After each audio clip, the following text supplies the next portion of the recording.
Nagaan isiniif haa ta'u, isinan eebbisaa, iddoo hundumaarra teessanii kan jirtan hundinuu ameen jedhaa fudhadhaa. Sagaleen Waaqayyoo akkasidha.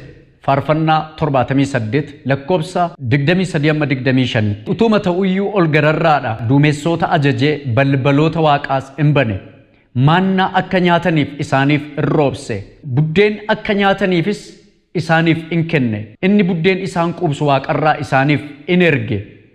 Namni buddeen ergamoota warra Waaqarraa hin nyaate jedhee dubbata. Sin eebbisa. Waaqayyo siif abbooma. Irran deebi'a. Waaqayyo siif abbooma. Waan ati yaaddee hin beekne yookaan immoo waan ati yaaddee hagammaatti bira hin geenye. Waan ati abdii kutatte Waaqayyo warra Israa'eliin maannaa ajajee isaan nyaachise. Lafa onaa keessaa bishaan baasee isaan obaase. Egaa Kiristoos har'as waan haaraa siif abboomuu barbaada. Wanti hagammaatti si jalaa qabamee jiru. Rakkinni, gadadooniif dhiphinni, lolliif abaarsi, salphinnii fi gadadoon maqaa Yesuusiin sirraa ka'eera.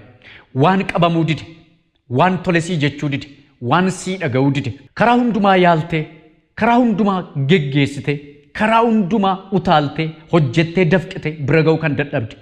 Maqaa Yesuusiin ana mana ajajaa humna dhiiga hoolichaan siif haa ajajamu.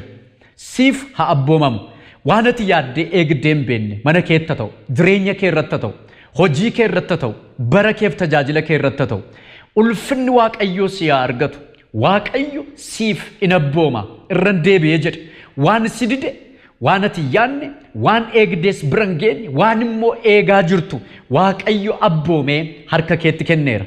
Maqaa Yesuusiin Waaqayyo lafa raasaa, Waaqayyo balbala banaa, waan haaraatu ta'a. Dhuga baatii fiddaa maqaa Yesuusiin ameen.